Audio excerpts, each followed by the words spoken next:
Hey, Math 10, welcome back. We have another topic for you, which is going to be rational exponents. So rational exponents are exponents that are like, a fraction, such as 1/2. So what does a fractional exponent mean? So let's take a look at some examples. Hey, how about, I don't know, it doesn't have to be a, but we'll just use a base that's sort of a neutral sort of base that we won't have to think about too much.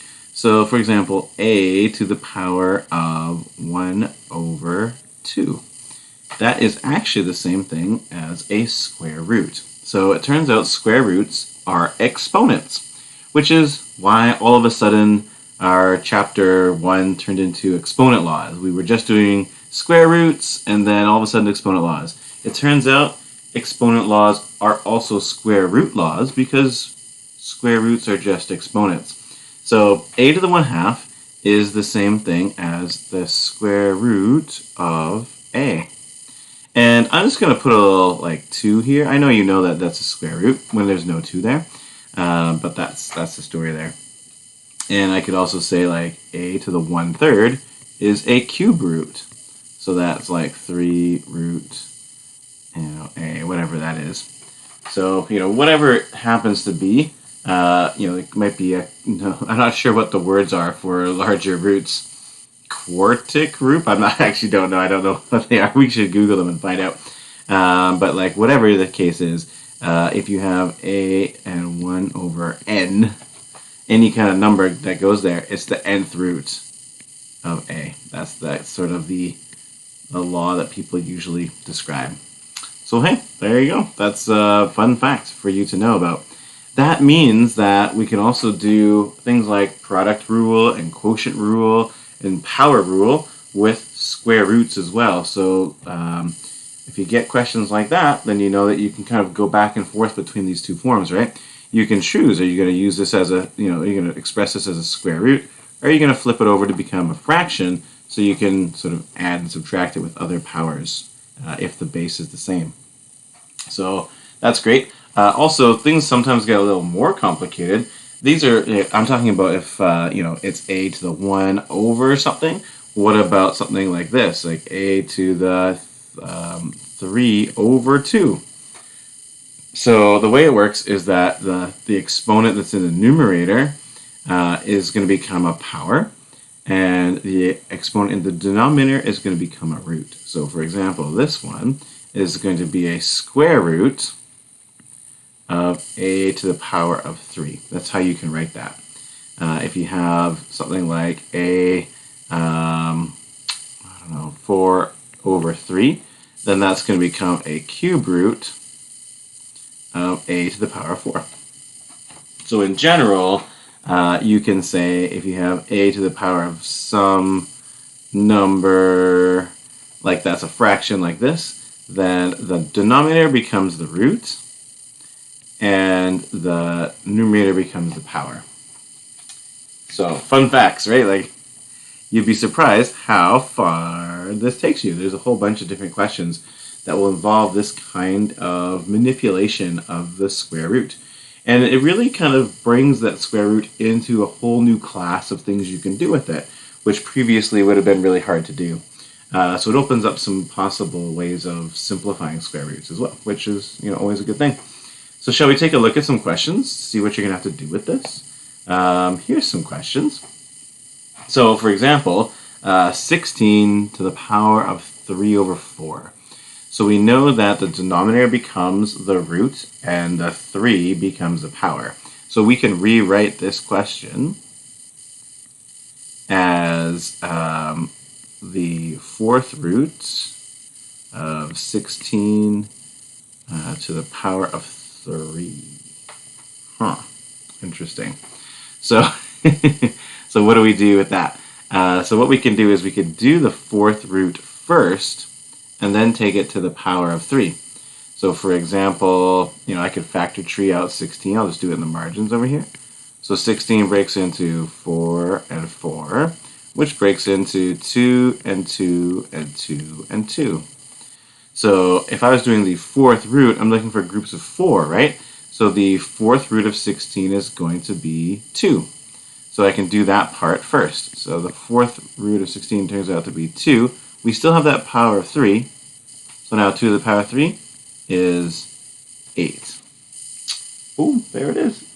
Kind of just curious. Make sure I didn't make any mistakes. Yeah, there, I got it. I totally knew that I got it. So that's how you would solve a question like this. Do you want to look at another one? What's another one we could do? I guess there's like negative exponents in here that might be interesting to see how that works. So maybe we could take a look at question F. So in question F, we see that there is 27 to the negative 4 over 3. So that's not that big a deal. It just means that we're going to be flipping this. So it's going to be, 1 over 27 to the power of 4 over 3. Now, I'm probably going to turn this into a root just to make sure that I can see what's going on. So this is going to be 1 over the cube root of 27 to the power of 4. So what's the cube root of 27? Well, we probably had to do a factor tree, so we're back to factor trees. Yeah, I don't know. You're probably the least excited person about that, but I'm all over those factor trees. So 27 becomes 9 times 3, and 9 turns into 3 and 3, and look at that. It's like this question knew we were taking a cube root and particularly prepared us to have a nice number for that. So we see 3 and 3 and 3, so the cube root of 27's got to be 3. So that's going to be, 1 over 3 to the power of 4. And the end result of that, like when we finally do our, 3 to the power of 4 is going to be 81. So it'll be, 1 over 81, which I'll just write over in the answer section, I guess. So up here, 1 over 81. So there we go. Just checking the answer here, just making sure I got it right. What question was this? wait, hold on. 7F. Pow. Totally nailed it. It's late, so I don't want to make that little mistakes. Yeah, that's good. I mean, these questions are kind of tricky and will catch you off guard, and there's all sorts of little ways to make mistakes, so be careful about that. I think things like the negative signs will still apply. Like for example, we see the negative sign on the outside for question n. So watch out for that. The actual power here is only applying to the 125 because there's no parentheses around it. So the negative sign is sort of being multiplied after the fact. So that's going to make our whole answer negative. The negative sign on the powers, however, they are flipping our numbers. Either they're becoming fractions, or fractions, if they're on the bottom of the fraction, they're becoming whole numbers. So that's something to watch out for as you go forward with these questions. So yeah, there you go. That's a tough one. There's some good questions in here for sure. So see how you can work on those. Let's see. Oh look, question 8. Question 8's a beast because it's combining now exponent laws and fractions. So it's going to require you to add fractions together. So I hope you're on your game for your fractions, adding and stuff. And if not, then we can help you out. But luckily, most of the fractions, look at that, they have the same denominator. So adding fractions won't be quite so painful. So for these questions, I would probably leave it in exponential form, and I would just apply the power rule or the quotient rule or whatever you happen to have. So we'll take a look at a couple examples. Maybe we'll take a look at something like D. Look at D. We're multiplying 5, which has a fraction exponent times 5 with another fraction exponent. We're just going to add those together. So this works out to be 5 to the power of negative 2 over 3 plus negative 1 over 3, which is really the same thing as, we're adding two negatives together, so we're going to get 5 to the negative 3 over 3. Madness! Which is really just equal to 5 to the negative 1. And of course, we shouldn't leave our answers with negative fractions. So, with negative exponents. And we can have negative fractions, but just not negative exponents. So we should simplify that to be 1 over 5 as the answer. Whew, so there's some beastly questions. I mean, the individual questions are not super long, but there is some tricky stuff. And I know that fractions and adding and subtracting fractions can be a challenge, as well as can just having, negatives, like adding negative numbers together or subtracting negative numbers can be a real challenge as well for some students. So that's actually going to be all very much sort of low-key tested on these questions. So don't hesitate to use your calculator to solve these. Whip that calculator out and help yourself remember about those rules, okay? The questions can get pretty tricky as we go and eventually even get into power rule, so you'll have to remember how to multiply fractions as well. And when you multiply fractions, it's just numerators multiply onto numerators and denominators multiply onto denominators. Let's do a question like that right now. Question R. It's a pirate question. So we multiply that 4/3 in. So when we're multiplying the 4/3 onto the 4, remember it's actually 4 over 1. So we're going to get x to the power of 16 over 3. And we're going to get y to the power of 4 over 6. So there you go. I mean, that's the answer to the question. Like, there's nothing more I can do with that because the bases are different, so I can't really multiply them together or anything like that. And they're not negative, so I don't have to flip them around or anything. So that's the end of the question.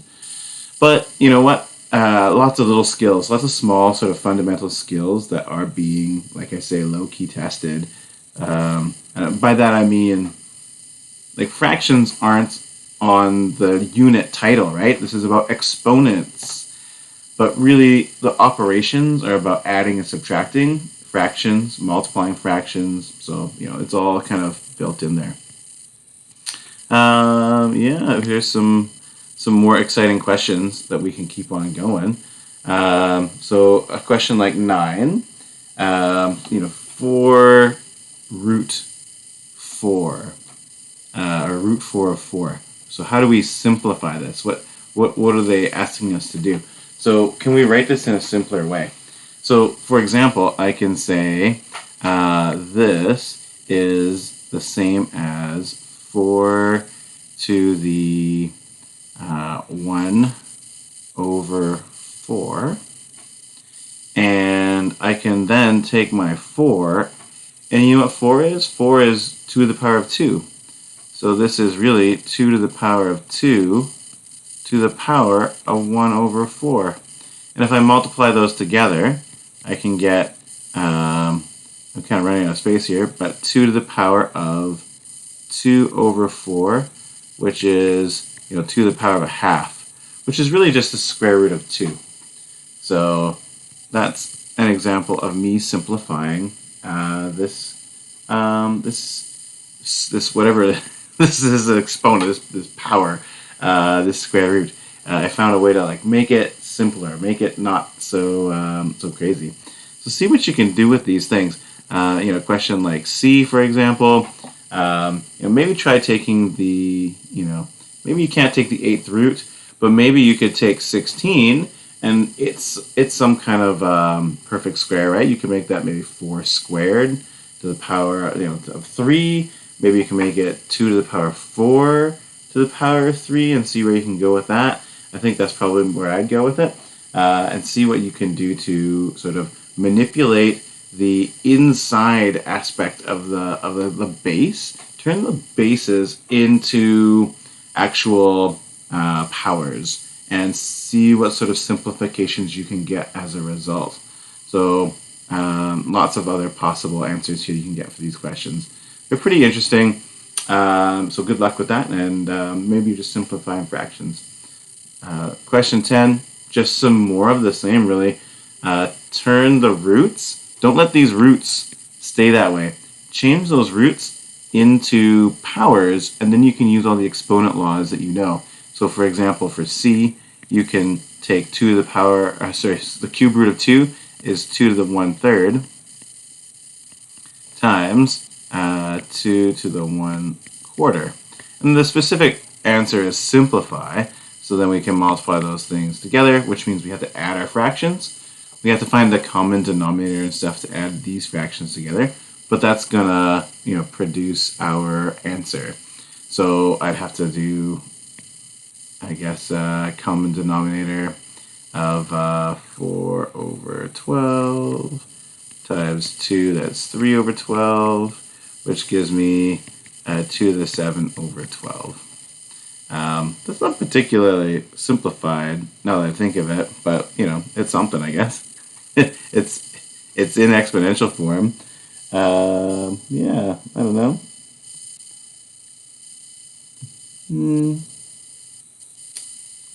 Yeah, not fantastic, but it's okay. The actual answer, they go to work this out further. So it becomes 2 to the 7 becomes 128 root 12. I just don't like this question. I think I'm just not going to assign this question. It's kind of ugly. I think I'm done here, folks. So we'll take a look at the actual questions that are assigned, basically going up to question 9. Okay, thanks everybody. Have yourselves a good day.